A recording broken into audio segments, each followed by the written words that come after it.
존경하는 김진표 국회의장님과 동료 의원 여러분, 더불어민주당 국회의원 강민정입니다. 올 입시가 불안합니다. 대통령은 비문학 국어 문제 운운하며 사실상 수능 출제 지침까지 내리고 현장에 시기 조절 요구와 사전 시연 요구도 묵살한 채 개통된 교육 행정 정보 시스템에선 다른 학교 기말고사 정답이나 옆반 수행 평가 결과가 뜨는 사상 초유의 사태가 발생했습니다. 당장 9월에 진행될 수시 원서 작업에서 엉뚱한 입시 자료가 대학으로 가는 건 아닐까 불안할 지경입니다. 수능 실무 준비에 돌입해야 할 시점에 던져진 대통령 수능 발언으로 정시가 흔들리고 입시 자료 입력과 내신 성적 처리 시점에 일방 개통된 4세대 나이스 대혼란으로 수시마저 흔들리고 있습니다. 3년 넘게 입시를 준비해 왔던 수험생과 학부모 그리고 교사들까지 혼란과 분노에 휩싸였습니다.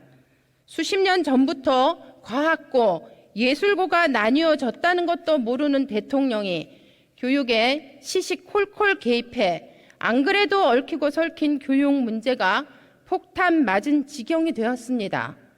사태 수습에 집중해도 모자랄 판에 어떻게든 대통령 발언을 엄호하려는 교육부 장관과 여당의 낯뜨거운 해명과 조치들은 수험생과 학부모 불안을 더 가중시켰습니다. 아이들 보기 참으로 부끄러웠습니다. 학생과 학부모는 묻습니다.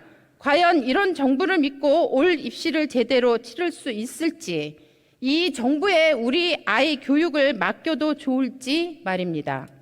윤석열 정부 교육 정책은 길을 잃었습니다. 첫째, 지난 3월 2차례나 대통령께서 강조했다는 지시사항을 이행하지 못해 수능 5개월도 안 남겨두고 담당 국장, 수능 전담 기관의 기관장은 공석이 되었습니다. 그리고 기관 감사까지 받게 됐습니다. 수험생과 부모들을 혼란에 빠뜨린 교육부 장관은 정부 교육 정책에 대한 커다란 불신을 초래했습니다. 둘째, 불과 몇 달 전만 해도 사교육과 공교육 간 민관 협력을 이야기하던 교육부 장관이 이제는 킬러 문항 이권 카르텔이 있을 거라며 학원과 강사 때려잡기에 나섰습니다. 사교육 문제는 반드시 해결되어야 할 심각한 문제지만 학원과 일타 강사는 결과일 뿐 원인이 아닙니다. 대통령도 장관도 근본 원인 대신 희생양 만들기로 본질을 흐리고 있습니다. 셋째, 한쪽에서는 사교육 경감과 공교육 경쟁력 제고를 외치면서 다른 한쪽에서는 강력한 사교육 유발 정책을 쏟아내고 있습니다. 자사고, 특목고 존치와 일제고사 부활이 대표적입니다. 아이들이 초등학교 때부터 자사고, 특목고 대비반을 다니며 학원으로 몰리는 것을 모른단 말입니까? 교육부 통계도 자사고 희망학생 사교육비가 일반고 희망학생의 2배 가까이라고 말하고 있습니다. 학교 서열화, 입시 경쟁 가속화, 사교육 폭발이 윤석열 정부 교육개혁 목표입니까? 게다가 내년부터 초등 3학년과 중학교 1학년 학생들에게 전수평가를 실시하겠답니다. 그동안 공개되지 않았던 전체 학생 평균 성취율이나 점수도 공개된다고 합니다. 이제 우리 아이들과 학부모들은 학업 성취도 평가 성적표를 받고 자신과 다른 아이 점수를 비교하면서 더 큰 불안 속에 더 많이 학원을 찾게 될 것입니다.